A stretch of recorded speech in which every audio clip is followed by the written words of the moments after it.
En bonne partie, oui. Après, pour répondre à votre question, Emmanuel, je dirais que les deux réponses qui viennent relativement souvent dans ces mariages polygames ou ces unions polygames, la première qui est mise en avant, souvent par ces hommes qui n'assument pas leur égoïsme, hein, pour le coup, c'est tout d'abord d'avoir des enfants. Alors, ce qui est assez drôle, c'est que pour ma part, moi, j'ai, Dieu merci, pu avoir deux enfants malgré une opération du dos qui a été assez importante. Et on m'avait prédit que je n'en aurais jamais. Donc, il y a plus de 15 ans. Finalement, après 2 années, une opération et un très bon chirurgien, neurochirurgien, et de la rééducation, j'ai pu avoir deux enfants par la grâce de Dieu. Et j'ai eu un gars, une fille, comme on dit, Alhamdoulilah, Dieu merci. Ce qui fait que mon mari a eu deux enfants. Et 15 ans auparavant, quand j'avais su cette nouvelle à la clinique, je lui avais dit dès le départ, au début de notre mariage, eh bien, si je ne peux pas avoir d'enfant, je te laisse libre de partir. Et moi, ça ne me posait aucun souci psychologique de dire, bah, écoute, on peut se séparer parce que c'était vraiment les premiers mois du mariage, de l'union. Et ça, Je ne vous savais pas que ça appelleriez allait ça tomber quoi? dessus. Vous appelleriez ça divorce, c'est ça? Ou comment vous appelleriez cette Moi, séparation? Une j'avais séparation à cette l'amiable. séparation aboutissant sur un divorce du fait que je ne pourrais pas avoir d'enfant. Donc j'estimais qu'on venait de se marier, que lui, son objectif, c'était de se marier, d'avoir un foyer, d'avoir des enfants. Donc, étant vraiment au début de mon mariage, j'avais aucun souci à dire, bah, écoute, je pourrais pas te donner d'enfant, donc tu peux, voilà, on peut rompre notre relation et tu fais ton choix, puisque lui était contre la polygamie de base, hein, et refaire un mariage en Égypte, trouver une nouvelle épouse et partir voilà, sur une autre voie. Bien entendu, la réponse, il y a plus de 15 ans, ça a été jamais de la vie, j'ai des sentiments. Le petit scénario de, comment on appelle, là, de Don, comment il s'appelle, In Love, là, Shakespeare in Love, je suis amoureux de toi, tu es la femme de ma vie, avec ou sans enfant, la vie c'est avec toi. Waouh!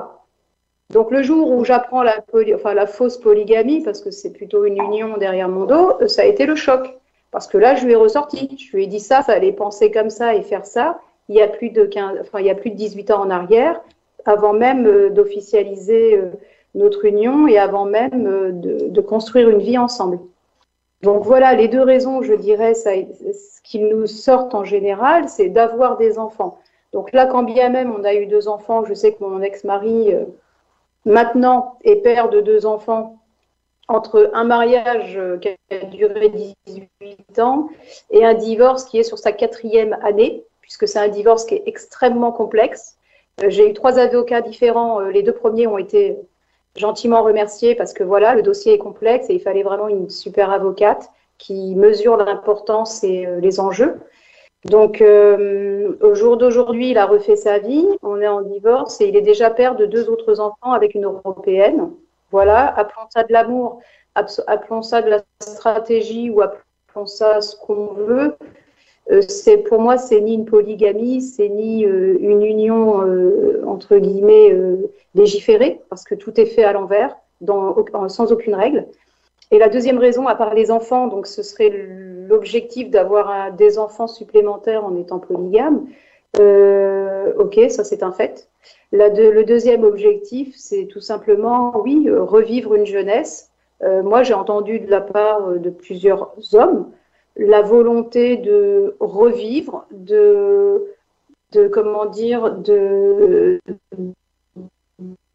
dans un cadre familial où il y a beaucoup d'obligations et de se dire que voilà, on doit aussi profiter de ce que nous, on a droit en tant que musulmans et d'avoir cette possibilité d'avoir une épouse à droite, à gauche, enfin jusqu'à 4. Mais d'accord. Alors, oui, là, excusez-moi. voilà, je vous en prie. Oui, mesdames, merci beaucoup, vraiment. On va faire un dernier tour de table. Moi, c'était très bien, tout un plaisir à vous recevoir ici et à parler de ces programmes, j'allais dire, phénomènes qui mettent à mal la vie de la famille, on l'a entendu, hein. Donc, la dernière question que moi, j'aimerais vous poser en tant qu'homme, c'est que j'ai comme l'impression que vous ne voyez aucune faute de la femme qui pousse l'homme à être polygame et que ce n'est que l'homme, tout revient à l'homme. Alors, tour à tour, en donnant sa conclusion sur le phénomène, je commence par Rokhaya.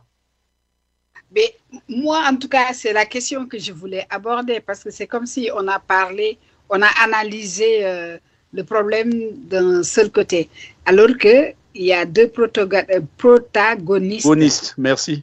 Oui. Il y a certaines femmes, franchement, je parle de nous, qui, à un certain âge, surtout quand elles commencent à avoir des enfants, des petits-enfants, se laissent aller complètement. Merci. Le problème, c'est que un couple, c'est de la drague éternelle. C'est-à-dire, oh là là, même le mari avec qui vous avez passé 30 ans, moi, j'estime que tous les jours, il doit vous draguer et vous devez aussi... reconquête. Voilà, tout le temps. Mais chez les jeunes dames, on voit un phénomène qui est juste hilarant. Elles ont leur perruque et quand elles arrivent à la maison, la tête, je m'en fous. Comme disait ma sœur tout à l'heure, elles ont un t-shirt, il y en a même qui ont un short, qui ont un truc mais c'est pas possible. C'est pas possible. Il y va de l'image de votre couple. Il y va du désir. Un désir, on le provoque, on le cherche, on l'entretient. Pour que l'autre ait envie de l'autre, que l'autre ait du désir. Parce que quoi qu'on dise, si ce n'était pas à cause de ce désir-là, on resterait chez nos papas. C'est ce désir que Dieu a fait entre l'homme et la femme qui fait que nous nous marions, que nous allons dans le domicile conjugal pour un homme ou une femme. Donc ce désir-là, il faut l'entretenir. Cette flamme, il faut la maintenir allumée tout le temps ou la réallumer tout le temps. Et, merci. Mes chères sœurs, merci beaucoup. N'oubliez jamais, jamais d'être dans la drague. Ça peut être par le manger, ça peut être par de petits soins, ça peut être par de petits mots, mais ça peut être aussi par l'entretien de son propre corps. Prendre soin de son corps, c'est quelque chose. Il y a certains hommes, ils ne peuvent pas le supporter. S'ils n'ont pas ce qu'ils veulent chez eux, ils vont le chercher ailleurs. Comme c'est le cas aussi chez certaines femmes. Si elles n'ont pas ce qu'ils désirent chez leur mari, elles vont le chercher ailleurs. Je l'ai vu ici. Si je n'étais pas en Europe, je ne m'en serais jamais rendu compte peut-être. Je resterais dans mon cocon.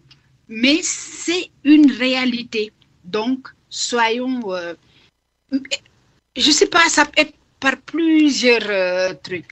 Je connais un couple, tous les deux, ils sont tellement attirés par la religion, mais tu les sens tous les jours, l'un est en train de séduire l'autre par la religion, par leur intérêt commun, qui est la religion. Trouvons un point commun entre nous et nos maris, entre les maris et nous, et cultivons ce point commun-là. Je commence. Vous êtes en plein cœur du débat là maintenant. Merci beaucoup, en tout cas, Rokhaya, merci pour votre intelligence et votre sagesse. Alors, parce que j'ai parlé pour les... Non, mais